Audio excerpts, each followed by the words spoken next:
to the Practical Prayer Podcast. I'm Carol, here with Reverend Dr. Bill Marchiony. And I think we're starting a new season of the Practical Prayer Podcast. This is episode number 169, so it's possible that this is season 15, although I'm not counting correctly. That's a lot. That's a lot. That's a a whole lot. lot. Yeah. That is so that's what happens. You start doing something, and if you forget to stop, it just gets it gets mature. I like that. Forgets to stop. It's just, Some number of years ago, we had an arborist in our yard, and he was taking out a pine tree that was too close to the house.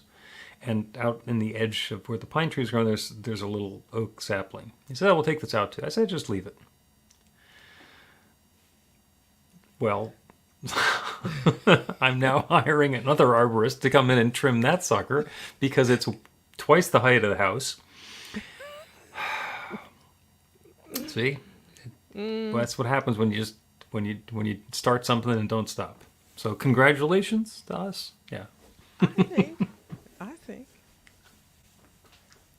So, go ahead. Spiritual but not religious. Yeah. Yeah, that's what you wanted to talk about today. And Yes. But you had a slightly different twist on it because SBNR is the shorthand, spiritual but not religious. And you wanted to talk about spirituality but not religion, which I think is a slightly different lane on the same highway. We'll see. Because it sounded, it almost sounded the same. So let me just be clear then. There is religion, Mm-hmm. a set of do's and don'ts and dogmas, etc. Do's and don'ts and dogmas. Yeah. And judgment thrown in there. Well, that's right. Okay. And there is a reason for that. There are a couple of reasons for that. However, beneath that is spirituality. And I think it gets lost in the religious piece of it. I'm not prepared to throw religion out. I think it is misused. But when used properly, graciously, and lovingly, it's a dance. It's a dance that is important because it represents to me a level of discipline, and I think we have to have a little bit of discipline in the world or you'll burn the place up. But the spirituality is missing or buried so far beneath the judgment, rules, doctrines, etc., that you can live a lifetime, I think, without experiencing it and understanding it. And I think that's Yeah, I very agree. sad. And the pandemic, do you want me to repeat that? The pandemic. Yeah. Well, the pandemic shook everything up, but certainly the world of the church, people weren't able to go to their place of worship, etc. And some were very happy about it. Now, look, don't bother getting mad at me. I'm just telling the truth. Some people were happy because they didn't want to go anyway, but they had, family tradition and guilt and all that rest of that crap that makes you go sit in the pew that you really don't want to go to and so forth. And when the pandemic was lifted, that was a good time not to go back, right? Because it was a lot of time in between, so people didn't go Yeah. back. But And the pandemic didn't end, it kind of tapered off.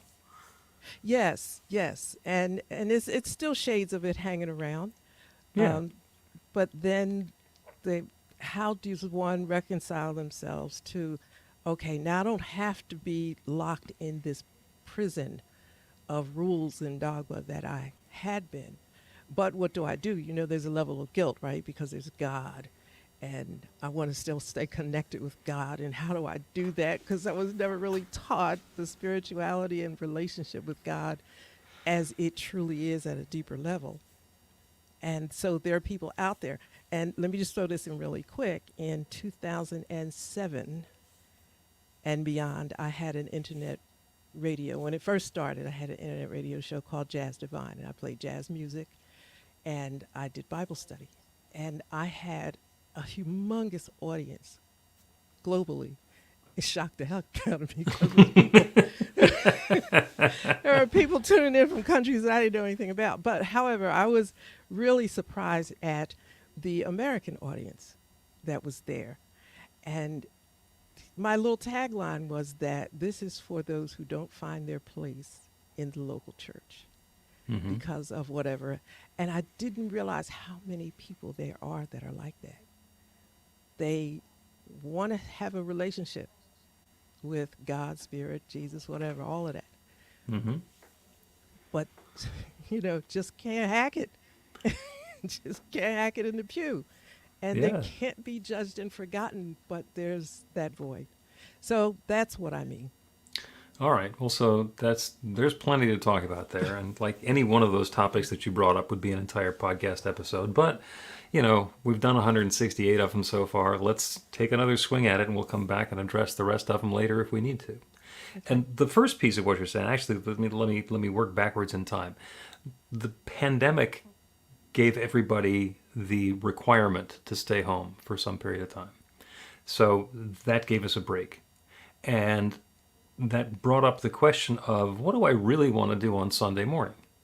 And for some people, and in my spiritual community in New Thought, Philadelphia, we all went home the second week in March of 2020, and we went on Zoom immediately because I'm pretty technical and I knew how to do that. And we knew how to do music on Zoom from the get-go, which most other people took quite a while to figure out how to do properly. And when it was time to come back, the place that we had been meeting wasn't available anymore because we were renters. We did church in a box. And so we were looking around for where we're going to go and who's going to be there and how do we put all that together. Simultaneously, there was the challenge that the congregation grew because we were on Zoom. People didn't have to be in the neighborhood. Had been that we're in Philadelphia, so people are going to be driving in from the suburbs and maybe coming in from New Jersey, and every once in a while they're going to make a long trip in from Delaware. But we went on Zoom, it wound up with members and participants in the Midwest and in Southern California and Arizona, and there's somebody who had moved to Portugal, started, coming by again. And it's wonderful to see them, but they're not going to come in if we do this in person. Mm-hmm. And then there are the people who are local, who live around the corner from me, and they say, yeah, I like getting together, but I also like sitting on my couch on Sunday morning and being in my jammies and not having to get up and go do something, and it makes it a half a day as opposed to an hour and 15 minutes. So the lifestyle change happened there. And this is in a spiritual community that has no judgment. It's a New Thought. We don't do judgment. You're going to be here? Great. You're going to sleep with that person? Okay. As long as you're not hurting anybody, then we're, completely supportive and, let you be you and celebrate the good in that.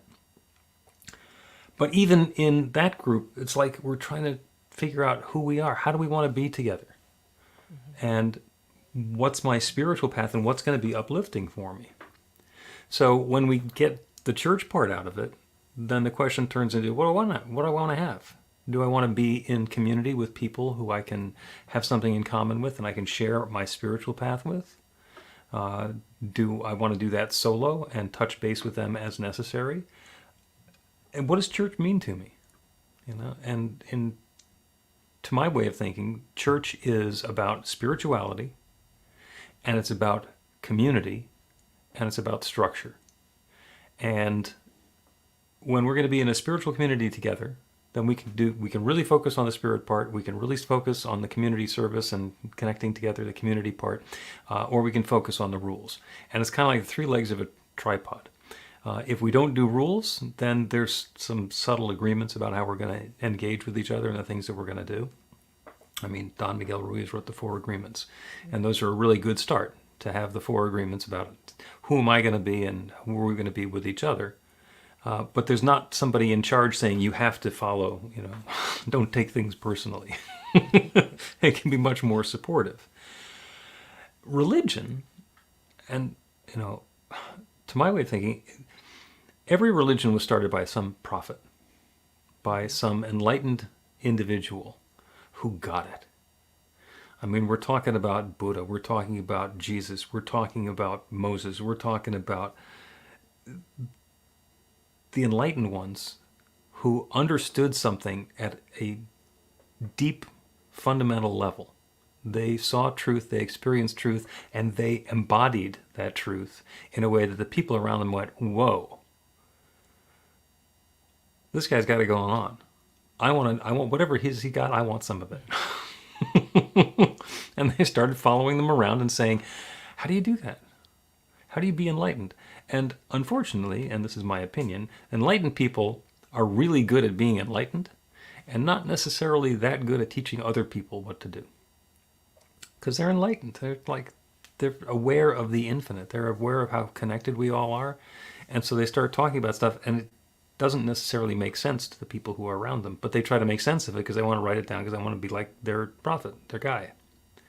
And then the rules that they write down about how to be like whoever started this become the religion. And sometimes it helps, and sometimes it works, and sometimes it's misguided, and sometimes it gets old. Religion is trying to follow and emulate whoever started the religion, even though that person is no longer there. And when it works, it's wonderful because we can build community around it, and we can do spiritual practice around it, and we can let go of second guessing ourselves because we're doing what the big guy said to do. And we can follow that path even though it's not obvious to us.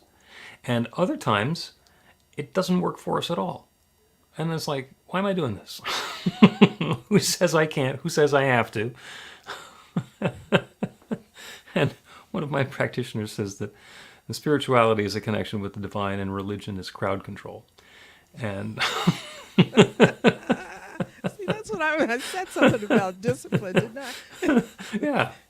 And and then the religion turns into a church, turns into an organization, turns into a business. There are people who are employed doing that, and it winds up having a whole structure. And it's very uncommon to go back and revisit the fundamental structure and say, is this really what we as a group, as a collective community want to be doing? Because we've been doing this for a long time, and people have the jobs, and we're keeping it going because that's how we keep our church going. That's how we keep our religion going. And the pandemic, I'm coming back around. I'm looping back around here. The pandemic came along and gave everybody permission to pause, to say, wait a second, is that really working for me? As you put it, do they want to be sitting in this pew with these people on Sunday morning? Mm-hmm. Can I make a religious experience out of the Eagles game? Do that on Sunday. Yeah. I think, thank you. I really appreciate you going all the way around like that, though. I do. I do. So let's go back a little bit, because I think that there was, let's say, there was spirituality first. Let's say that. And then you have enlightened beings, and, things get it gets multiplied. It becomes a collective consciousness of that enlightenment kind of thing. And it's wonderful, but what happens that seems to always happen is the institution or structure gets involved. And then once that happens, then you got bylaws and so forth, and then rules. And then you want everything, and everybody is, now here's the ego, so you're going to put this in the right place. I'm just throwing it out there, right? The ego says, I am the it. And in order for me to remain the it, I have to create questions in your mind that only I can answer. I'm the it that can answer the questions and keep, do you know what I mean? It takes on something different. And I think it was so subtle that it becomes a part of the way it is. So you can scarcely imagine a small community meeting comfortably and sharing and being taught and so forth, teaching one another, like that's satsang, like that. Mm-hmm. Because the thing now is not so much now, the mega church is really done, I think. I saw the end of that when it began. But And I'm not being mean. I'm not. No. I think it just has to do with human nature. You know, you got a lot of things clashing here, and a lot of times the mega church was just composed, tiny, tiny churches composed in this big gathering umbrellas. You know, so you had cell groups and all that. So we have a need to be in fellowship and communion, Mm-hmm. and it doesn't take 10,000 people on a Sunday for that to happen. It could be just okay with just 10 or 25 or whatever. Yeah. But then that doesn't do much for the ego of the leadership. Oh, And I mean, well. no offense. I'm not talking about you. Okay. I'm Well, not no, saying about it's anybody. we talk about revenue models. Okay, you know, with a dozen people, there's it's a circle that gathers in a living room, Yes. or in a relatively small space, and everything gets done by volunteers Hmm. because there's probably not enough to support somebody working full time on behalf of the organization. And if they're going to do that, it's going to be the spiritual one who's leading them rather than they get tagged with all the administrative stuff. So you want it to be a little bit bigger so you can afford your own building, so that you can have some staff, so you can do a little bit of this, that you have enough money to repair the roof and the parking lots, and we want to do some community outreach, and we want to open up the fellowship hall, et cetera, et cetera. And you need more people to do that because that's where the abundance comes in, that there's going to be enough to go around to do all of the things that the community wants to do that none of the individuals on their own have the time to do. So there's a very good reason for building an organization to do that. And the church is building an organization based on the idea started by the prophet and passed down by the other people who've been in the organization for a while. And sometimes it's a great idea. And sometimes the idea is a little misguided. And at the core, it's people connecting with people in community, supporting each other.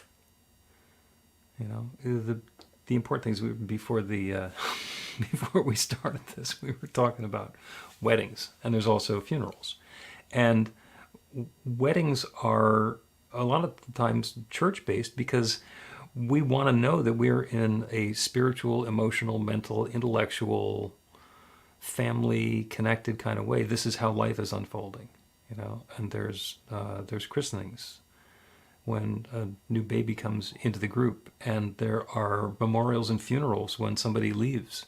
And those are the ones where we want to have spiritual context, and churches get to do that. And they're organized that way. And we were talking before about, you know, the when the group gets together. And there's the person who's in charge, you know, even if it's a small group. And you spend a whole bunch of time in charge. And I am absolutely certain, we've never talked about it, but I'm absolutely certain there was a time when sitting in some group meeting, somebody came up with something that was a problem, a quandary, a question, a dilemma. And they threw it out there to the group, and everybody kind of looked dumbfounded, like, oh, I've never considered this before. This is something that's challenging that I'd never even thought of as a challenge before. And then all the heads turned to you. Mm-hmm. And then you start saying something, and partway through you say, oh my gosh, I actually know something about this. I actually have a good answer for this. Because of the background that you had, because of the training that you had, because of the experience that you had. When these new situations come up and everybody's looking to you for leadership, you actually can provide it because you have been focused on that sort of thing. Now tell me whether that's happened. It's happened.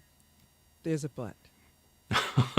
There is a but. Honestly, Of course. there is a but, because I always want to hear what you think we should do. Like, let's get it out on the table, because I'm very comfortable with being the leader. I'm Mm-hmm. extremely comfortable with that. I know how to do it, but I also know that I don't know everything, and I could screw this up. Mm-hmm. Even though I probably won't, and I don't think I will, right? You know, for the most part. And I'm saying that as a joke, but seriously, too. I am never going to let you down. If you need, if you have a need to feel confident in leadership, I will be that. That's who I am.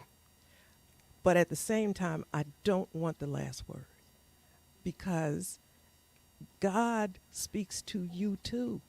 Mm-hmm. And if I talk, then you're not going to listen to the God in you, which could be, like saying the God in Carol needs to step back. You know what I mean? Yeah. No, I It's, completely understand. That's actually that's a separate part of the answer.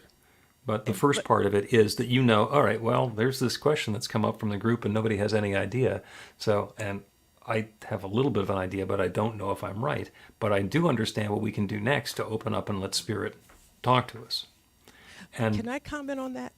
yeah, I went to one church with my little, attitude about how we are collectively needing to think.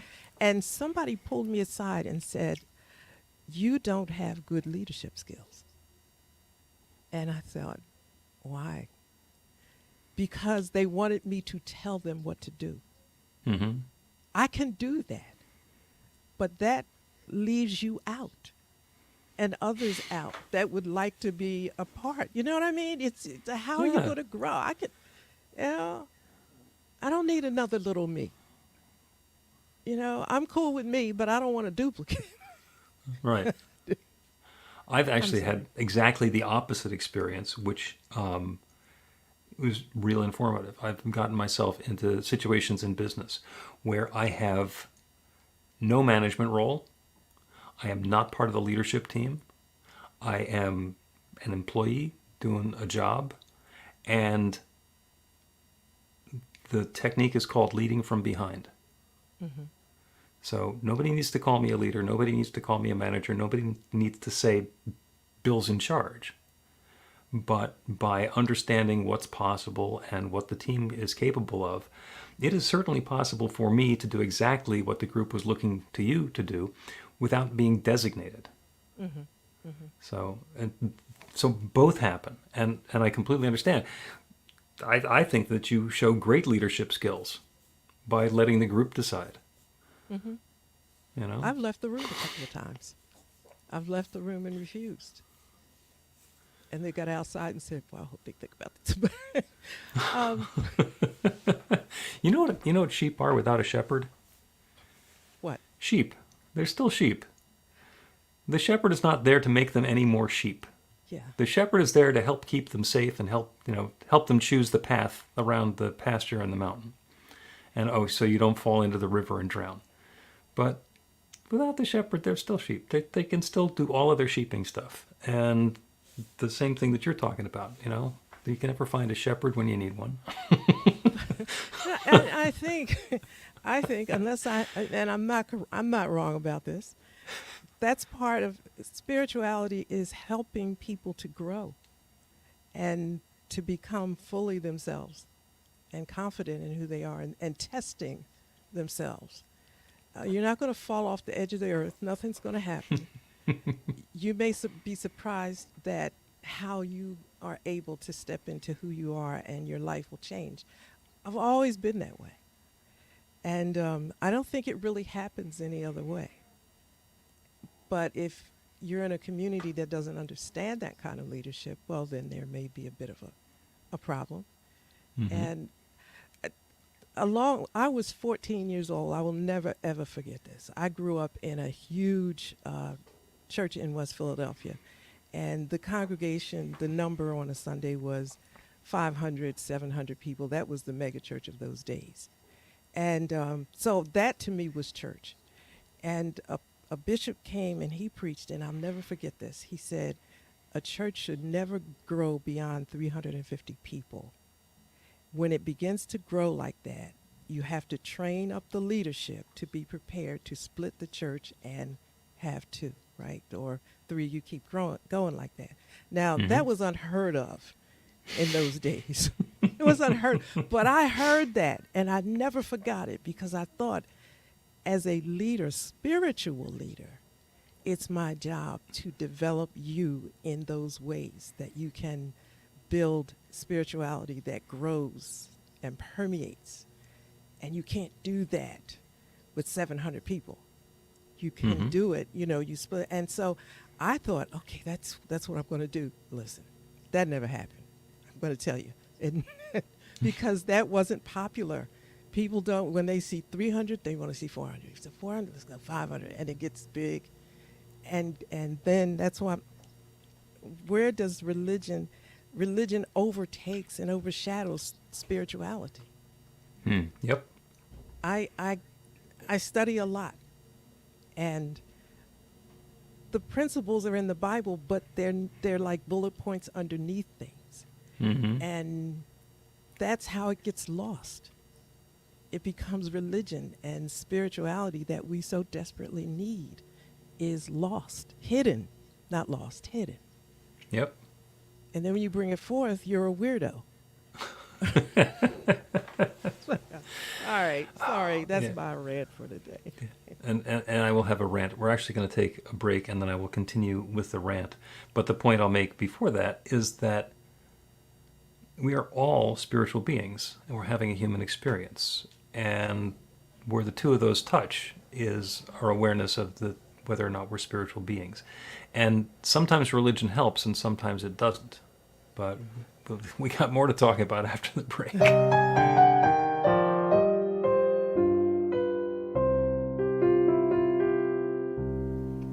Are you ready to get results? Now, that's not a rhetorical question. Are you ready to get results? RUR2GR. That's actually the abbreviation for the steps in a practical prayer: recognition, unification, realization, gratitude, and release, with a couple of extra steps in there in case some doubt creeps in along the way. RUR2GR. This class is about the prayer technique that's common to all of the spiritual practices and religions in the most effective prayers that they have. And by effective, I mean that the prayer works. It actually creates a change in the experience of the person doing the prayer. It gets a result. We're going to begin with theory, and then we're going to take it into practice. By the end of the class, you will have your very own practical prayer that will help create transformation in your life.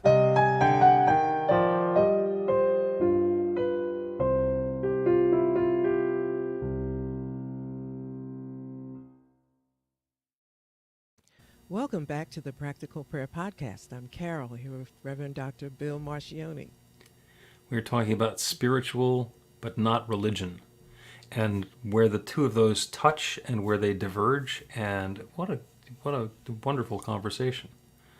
What a wonderful way to be the diving into this, because I love going back to creation stories, and every religion was created, as we were talking before, as by a prophet, and everything in the universe was created by one creative power, one source, one whatever. And no matter how you trace the story back, we are all connected. We are all part of that one. We are all that infinite divine love energy substance continuing to unfold and be revealed in everything that we are and everything that we do. And some people have some pushback when I say that. Some people buy right into it. They like the Big Bang story, or they like the scriptural story. And they're all the same story, and we have to get our head wrapped around that.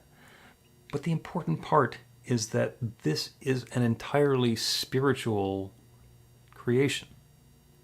And it is not obvious to us that it is. It seems like it is very material.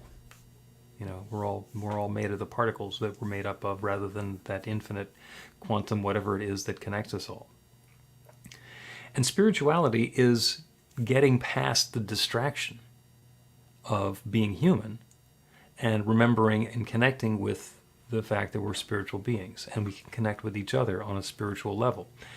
And we go back and forth. Religion, when it's working well, is a great way of getting together with other people so that we can connect with our true spiritual nature. And other times when we just give up and say, I'm going to do what the guy at the church tells me to do because I don't have time to think about it or worry about it. I'm going to job this out. I'm going to let somebody else decide what my morality is going to be, what my ethics are going to be, what the rules are, so I don't have to think about it. I just do what they say. And that works right until it doesn't work.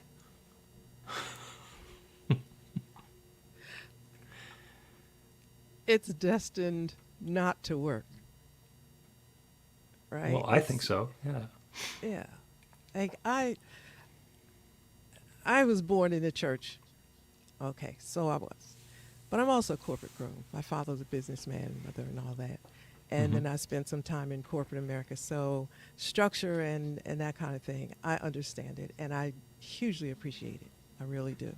There is a church that I won't talk about whose governing structure I immensely respect it, because it's just great. However, my concern is when the structure takes over, takes over the life that is not intended, Mm-hmm. and people are not a structure. We're not a government structure. You know, we can function within it, but that's not who we are. And part of me really feels very sensitive and hurt, really, when I see how that leaves people, because, you know, it reproduces generationally.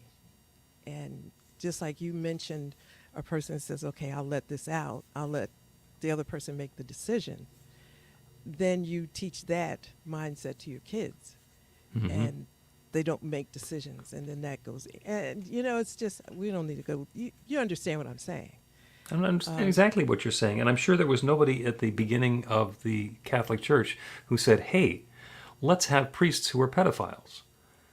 You know, that wasn't part of their organizing doctrine, but they put together the situation where that started happening, and they didn't have a mechanism for stopping it. And then suddenly, it was more important to keep the organization going than to do what any one of them individually would have said was right or wrong. mhm. You know, and yeah, organizationally, it kind of, you know, it came off the track there. And Well, I won't pick on the Catholic Church, the Boy Scouts of America, you know, same issue. so, you know, okay. So I was the church that I was not going to mention. I'm going to mention. Okay, Okay, that it's the didn't take United long. I was really struggling not to do. I thought I could make a point without doing that, but it's the United Methodist Church, and I served in that church for quite a number of years. I highly, highly respect the structure and the way it works. Closest thing that I can see to a corporate environment, it's there, and then there's the spirituality underneath. So it's common knowledge that the United Methodist Church has split over the issue of homosexuality and leadership and so forth like that. Hmm. And I was so hurt by that. Now listen, I've been away from the United Methodist Church for a lot of years, but I still respected it. And the hurtful part to me is that the big argument is over the the institutional stuff. You know, how are we going to handle the money, the property, the theology, and all of those mega headline things on the agenda. What about the basic fundamental issue of being in community and respecting others' choices and recognizing God in each other? What about that? And people are just totally, you know, run over because that little piece of what is important in our humanity is not considered. And so a whole institution splits, a marvelous institution splits, and maybe they become two marvelous institutions, who knows? But do you know what I mean? It's like Yeah. you're rail. So is it okay to come to this church and not this church? What? What the heck Right. is wrong with you? Know what I mean? You know, what does it matter? Who's No, I'm not going there. I'm just saying there's a lot of things on the table that are judgmental that don't matter. We don't even know if it matters, if it's ever going to matter in eternity. We're not going to have anything to do with that anyway. So why am I going to hurt somebody, reject somebody over something that can't possibly matter? I will never know. Do you know what I mean? I don't have the last word. I Hmm. only know how I'm supposed to treat you and help you grow. Anything other than that is wrong. But you split an institution over that, a marvelous institution. You split over a part of humanity that we should embrace. That's the spirituality that I'm talking about. It brings And it down to the fundamental question. Do you want to be right or do you want to be happy? And some people can't let go of being right. How can I be in a thing where this sort of thing would happen? Whenever a problem comes up, when you run away from the problem, then the problem stays there. The problem comes up and you run towards the problem and you embrace the problem, then new solutions, new channels, new avenues, new possibilities start opening up. And I'm not going to come up with the answer for the United Methodist Church. And there are lots of other organizations that have run into the same sorts of challenges and issues and difficulties. And, you know, Ralph Waldo Emerson, who was like the philosophical founder of the New Thought movement, was a Unitarian minister. And he got thrown out. Actually kind of threw himself out. And then burned the bridge with the last talk that he was allowed to give at Harvard Divinity School. he did an address there, and he's not coming back. Because it got to the point where he couldn't go along with something that had been part of the theology forever and ever and ever. And he had to make his own choice. So, was he out there? Was he different? Did he get ostracized? Probably. I mean, a lot of times we forget that because he wound up being Ralph Waldo Emerson. But, you know, we're all at every point along the way making our choice. And if you're in an organization that's splitting, you got to decide. Because, you know, it's going in two different directions and you're not going to be welcome in both. Yeah, that's the reality. I understand that. I probably make the goofy mistake of saying, but you know what? This is not what it was meant to be. And completely agree with that. Look at the damage that's being done to another person. I love the way my husband sums it up, who is a United Methodist pastor. He says, just stand back and look at it. He said, it's their own kids they're fighting because, you know, who else is it? This is a new generation, and you're fighting against a new generation. They're your kids. What's wrong with you? So I thought that was so good. That's wonderful. So he's undoubtedly very popular with one of the sides. Yeah, well, they split, and you know he had to make his choice, and he made his choice for I call it liberalism. He made his choice because to us it's choosing for God. It's choosing God's way. Mm-hmm. You know, and you know whatever. I just so to me that's where spirituality and religion face each other, and never the twain shall meet sometime, I think. Sometimes. Yeah. Well, we're going to take another break, and then when we come back, we're going to do a prayer, because that's what we always do at the end of a podcast episode. And the prayer is going to be one of those multi-purpose, jack-of-all-trade prayers on what would love do.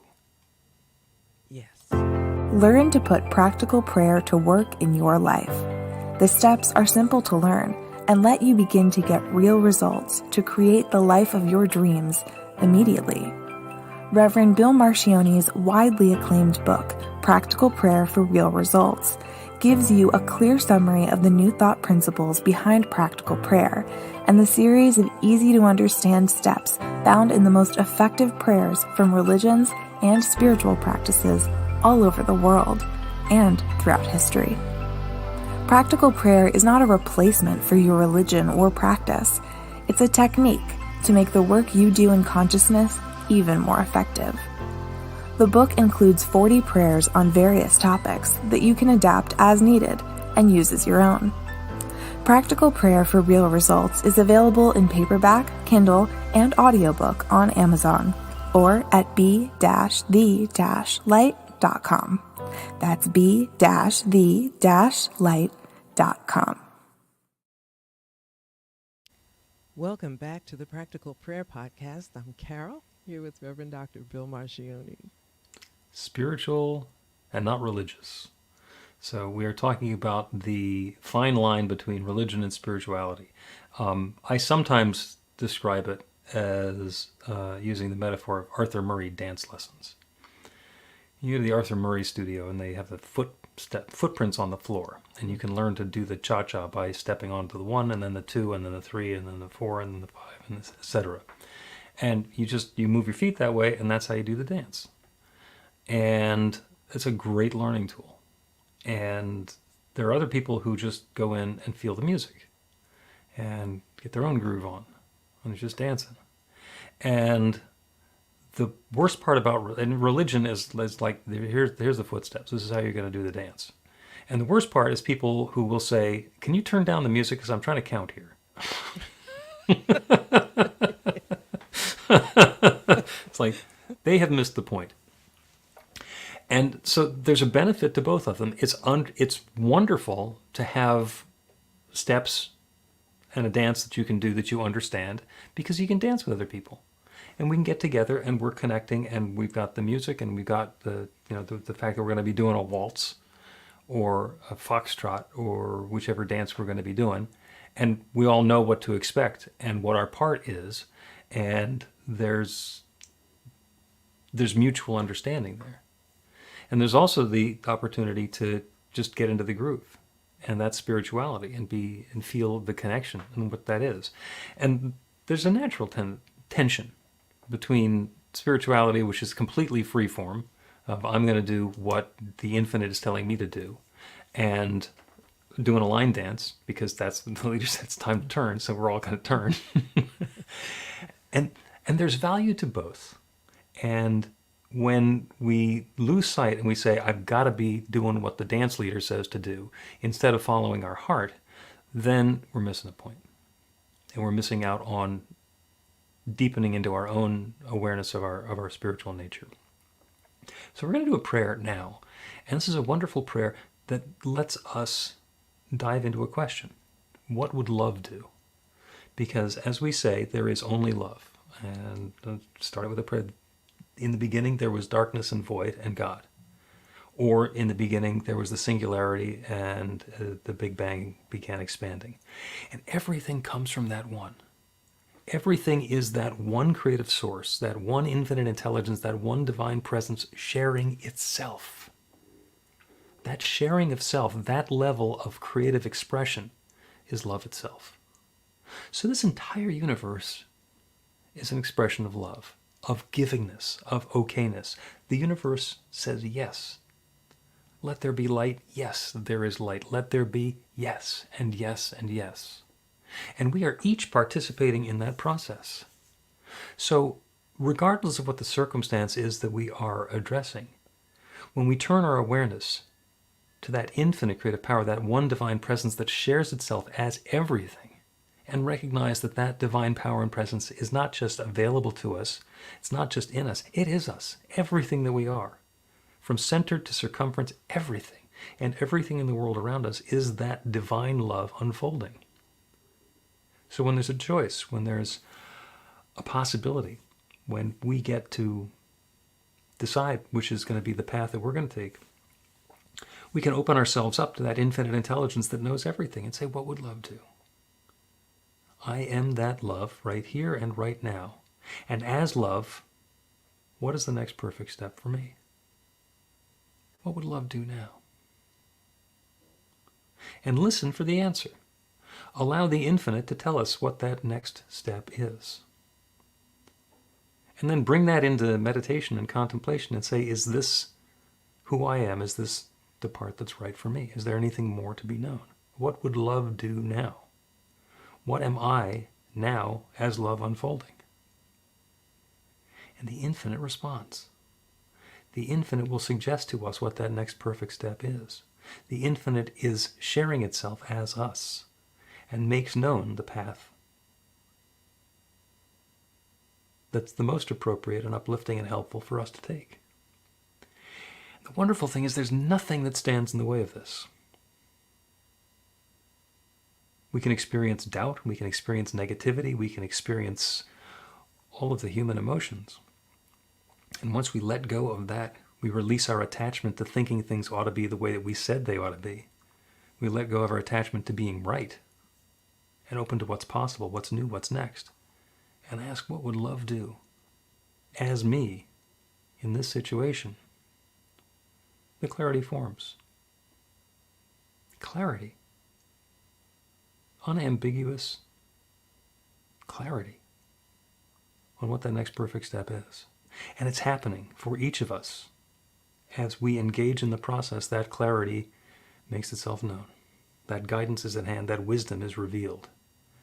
Those steps are made known, and we take them, bringing something new and wonderful and joyous into the world in partnership with the infinite. That's what's happening for each of us in our own way. I'm so grateful for it. I'm grateful for the way that it's happening. I'm grateful for the goodness unfolding. And I'm so grateful to be able to speak this word of invitation, of opening, and to release it into that creative law that creates everything. And to know it is now creating this in a unique and different way for each of us. It is happening, and it's happening now. And so I let it be. And so it is. The Practical Prayer Podcast with Reverend Bill Marchiony and Carol Lawrence is a production of BeTheLight.com, be-the-light.com, where you can find more information about practical prayer for real results. Our theme is by Music of Wisdom. You can learn about the spiritual community of New Thought Philadelphia with daily guided meditations, Weekly celebrations of spirit and Reverend Bill's classes in practical spirituality at newthoughtphilly.org.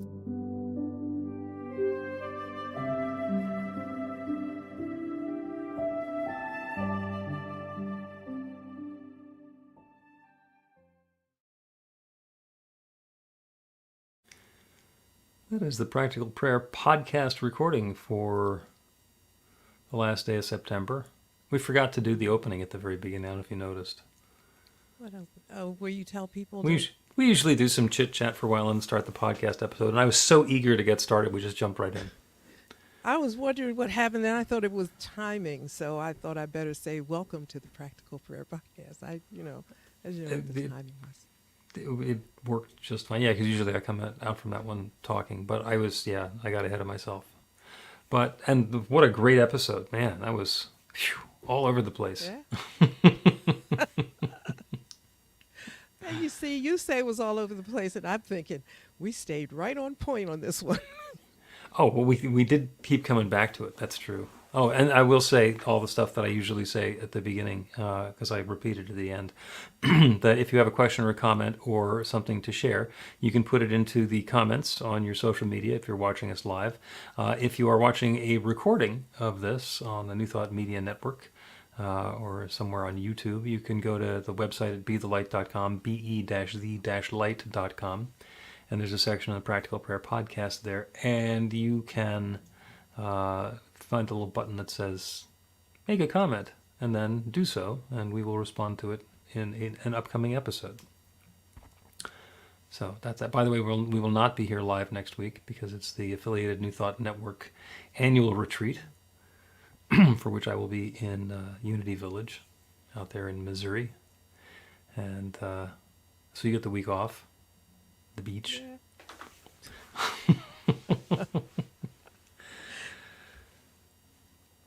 What would love do? That's an excellent question. It is an excellent question. I used to say, and that's better. I used to say, what would grace look like in this situation? What would grace dictate in our how would grace articulate this? And it does. It stops people in their tracks. Usually there's that weird pause, and then they just go. On. Right. But as I was saying, and then there's the phrase that a lot of people use is, what would Jesus do? Which is loving and high-minded. And every time I hear that, I think about the fig tree. Jesus was hangry, and the fig tree had no figs, and so he cursed it. It's like, that was probably not his finest hour. Probably.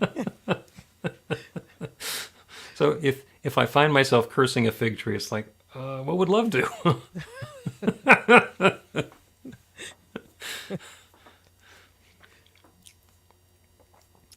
All right. We're going to wrap this up. Thank you to everyone who is joining us on New Thought Media Network. Thank you, Carol. And we will do this again 2 weeks hence. I'll see you.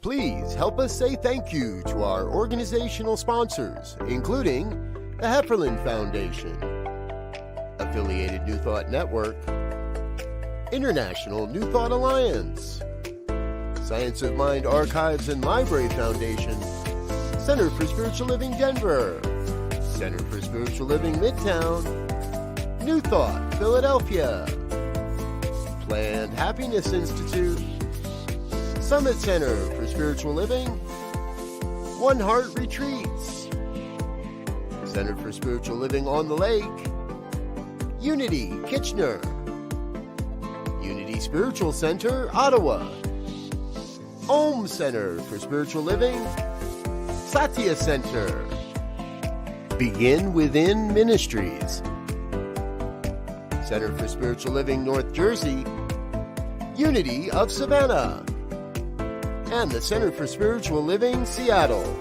as well as all of our individual donors. Thank you for being part of the New Thought Media Network. Please like, share, and subscribe. New Thought Media Network, positively inspiring.